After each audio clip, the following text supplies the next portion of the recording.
everybody. Welcome aboard to the Sports Talk Nation. Let's go. We got a lot to do. Thanksgiving is now coming and gone. The Christmas season is just around the corner. We got Snoopy right here in the house. And we got a lot to talk about as the Jets get a victory over the Atlanta Falcons, 27-24. A thriller in the rain, if you will, as Nick Folk wins it on a 56-yard field goal that he cut through the wind and through the rain and found a way to sneak that ball around the post for the victory for the Jets, who improved to 3-9. Say goodbye. Say goodbye to draft positions. Say goodbye to the Tank-a-thon. And I know there are a lot of fans out there who certainly after the game ended, and I'm sure throughout the evening last night on Sunday and throughout the day here on Monday, going to be like, oh my God, we screwed up the draft position. We lost our chance at a top 5 pick. We lost our chance at the number 1 pick. We lost our chance at Fernando Mendoza. Who cares? I don't care right now. I really don't. Because I've said this before. A lot of people say this. Teams do not tank. Players do not tank. Coaches do not tank. Nobody tanks. You don't give away games. Not in this league. Not in a year that has been as unpredictable as any year we have seen in the National Football League this year. Not in a league where we have seen in Week 13 upsets all over the place this week. We saw the Chiefs go down. We saw the Lions go down. We saw the Steelers go down to the Buffalo Bills in a big way. We saw the Ravens go down to the Bengals. We have now seen a situation this weekend where the Cincinnati Bengals at 4-8 still have a shot in the AFC North. Who would have thunk that? The Chicago Bears are the best team in the NFL right now at 9-3. Best team, at least in the NFC, I should say. So games, you don't give away games. And look, the Jets are not going anywhere. They're not going to the playoffs. I get it. They're 3-9. And yes, you want to sit there and talk about draft position. You want to talk about what the Jets are going to do with all those draft picks that they got from the Indianapolis Colts and the Dallas Cowboys in those trades for Sauce Gardner and Quinnen Williams. And we're going to have a lot of time to talk about those deals and a lot of time to talk about what the Jets are going to do with those picks as far as trading up in the draft or trading potentially for a veteran quarterback in the offseason. Those are conversations for another day, because it's right now about building a culture and about building a framework for this franchise. And look, give a lot of credit to Aaron Glenn. Give a lot of credit to the players, because 8 weeks ago, and I said this throughout the biggest part of the first half of this season, that this team, from weeks 1 through 7, it felt like they played through a malaise. Really, weeks 2 through 7 played through a malaise as they were on their way to 0-7. And since that time, since really the Bengals game that the Jets won, this team's now won 3 out of 5. They've played better. They certainly play with more of a purpose and more of a drive than we have seen early in the year. And guys are starting to buy in. And that is what this is about right now for the Jets. It's about building a program that they feel they can carry over into next year and beyond. Yeah, the wins aren't exactly there, and games aren't exactly pretty. This game against Atlanta was very boring. I mean, let's be honest. It was a terrible day at the Meadowlands. It was raining. It was snow. It was gray out. 2 bad teams going at it at MetLife Stadium in a nearly more than half-empty MetLife Stadium. It was a boring game to watch. But the Jets found a way to win the game, and they found a way to get their 3rd win of the year as they stand at 3-9. And let's be fair, as they get set to take on the Miami Dolphins on Sunday, next Sunday, they got a chance, because Miami, even at 5-7, has a smidgen's shot at a wild card. Not likely. The Jets could basically end Miami's season on Sunday with a win and get their 4th win of the year. And let's be fair, you think that Aaron Glenn and the Jets and those players would love to get a little bit of sweet vengeance against Miami for that game that happened in Week 3?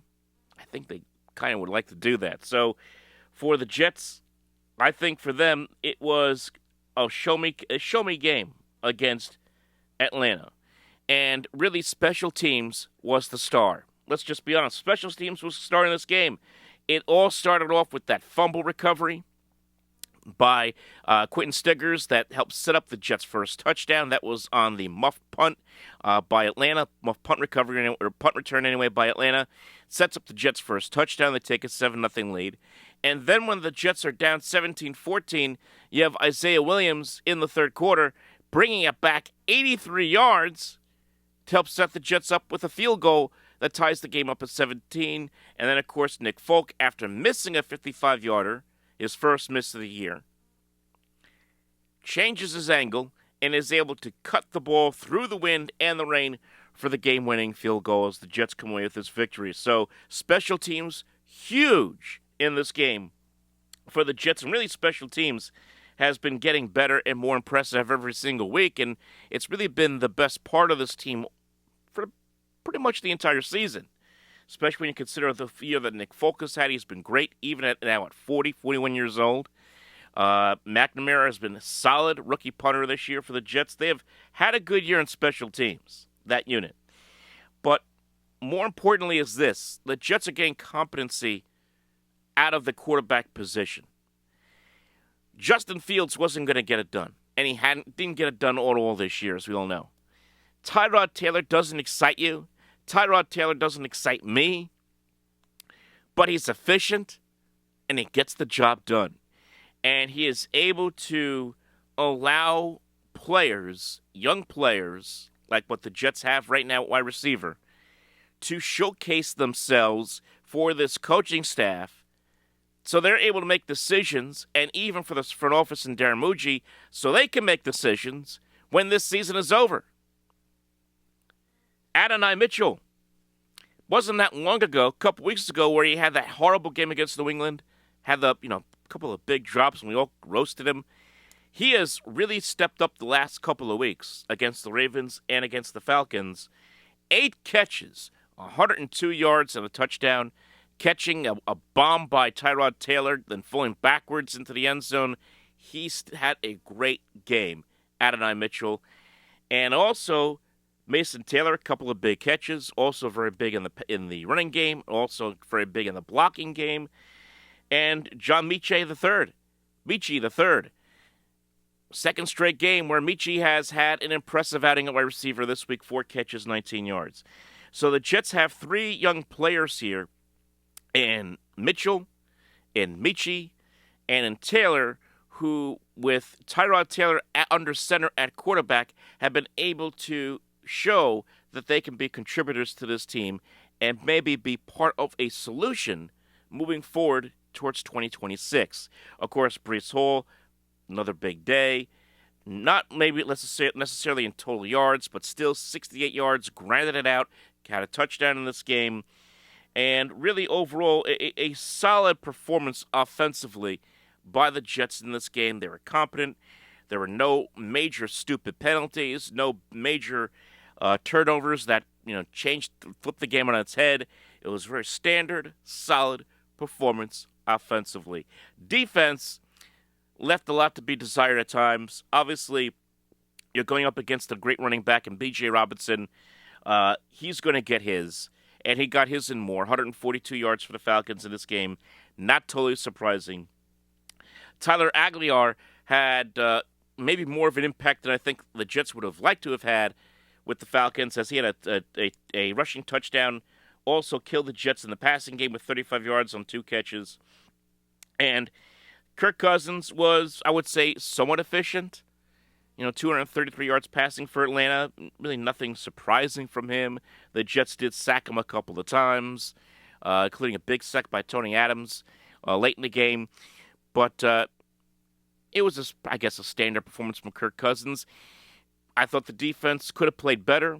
They had their moments. It wasn't a great performance, obviously, because the Jets had to come back a number of times in this game to either tie and eventually take the lead and win the game. So overall, I would say an uneven performance by the defense, a solid, if not unspectacular, effort by the offense, and a great effort by special teams. That's what you got from the Jets from on Sunday in this game against the Atlanta Falcons. So, as I said earlier, at 3-9, with now 5 games to go in the season, the Jets' remaining schedule is as follows. They have the Miami Dolphins, of course, coming up on Sunday. As I said, it's a big game for Miami. It's a big game for Miami. They're not likely, obviously they're not going, the chances of Miami finding a way to win out and sneak in are extremely remote, obviously. Okay? And this wasn't that long ago. We were talking about Miami firing their head coach and Mike McDaniel at some point. Well, they've now played much better themselves. But for the Jets, they have a chance to pretty much put the nail in the coffin on Miami's season if they find a way to get a victory on Sunday. So it's a big game in that regard. Then after that, they have the Jaguars, who have been playing very well of late. That's going to be a very tough spot for them, for the Jets. Then they get the Saints, who have not, of course, pretty much falling apart. They're not a good team. Probably going to be the number 1 or 2 pick in the draft this year, or the Saints. We'll see what happens there. Then, of course, they get the Patriots and the Bills to end the season. So when you look at that schedule, it's hard not to think that the Jets can't come out of there with a couple more wins here and maybe finish at 5-12. Maybe they find a way to sneak in a win somewhere against New England, maybe at home, get to 6 wins, and you're there at 6-11 to end the season. And considering the way the season started, if the Jets finished at 6-11, that's not too bad. That's actually pretty impressive considering where this team was at the start of the season. So the question's going to be, and it's going to start now. And we might as well start it now because, as I said here, as you project forward towards 2026 and what the offseason is going to look like for this franchise, you could sit there and say, hey, look, if Tyrod Taylor continues to play solid, okay, do you bring him back next year as your starter to a potential bridge quarterback to whatever rookie there is that comes in for the Jets? Keep in mind, even if they don't have the number 1 pick or a top 5 pick, they have the draft capital to move up. It also depends on who comes out. I know a lot of people say that, guys like Dante Moore may stay at Oregon. I'm not going to speak for that individual or for any rumors out there. Obviously, that's the thought, he's going to stay at Oregon. But let's just say he came out. Hypothetically, he came out. Now, all of a sudden, you have Mendoza, Ty Simpson, and now Dante Moore potentially in that draft.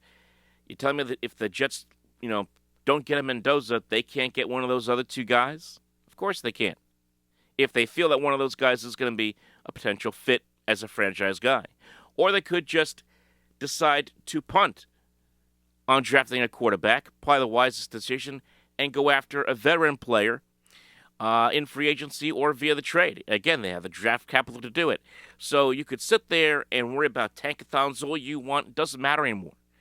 It's now about stacking wins and setting yourself up with a culture and a standard that everyone has to abide by with this coach. Okay? And for this front office.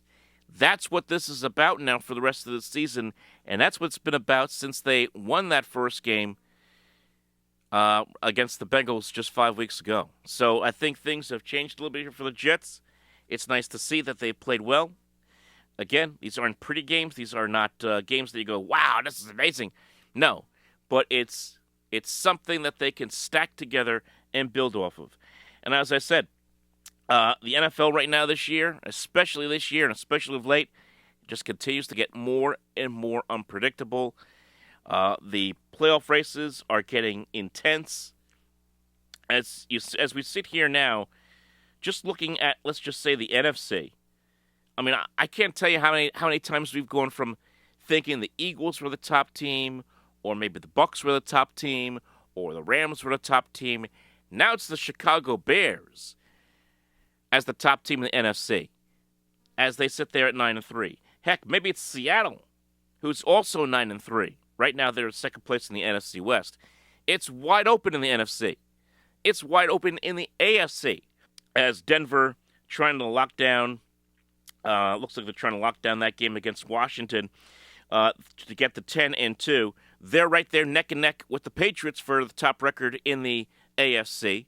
And watch out in the South, because Jacksonville and Houston wasn't in. Just a few weeks ago, people were talking about, Trevor Lawrence maybe being on the outs in Jacksonville. Well, Jaguars right now are in first place at 8-4. They have now won 3 in a row. The Texans have now won 4 in a row, and C.J. Stroud just came back this week and looked pretty good against Indianapolis. And here come the Colts' downfall, as they have now lost 2 in a row, and they're now 8-4. Things are changing rapidly in the South, in the AFC South. The AFC North is wide open with the Ravens and the Steelers both at 6-6. Both those teams do not look good, and all of a sudden the Bengals get Joe Burrow back. Is there a chance for the Bengals to win that division? It's crazy. It really is crazy. Anything is possible this year, of any year, in the National Football League here in 2025. So, folks, like and subscribe. Leave your thoughts below, and we'll talk to you next time.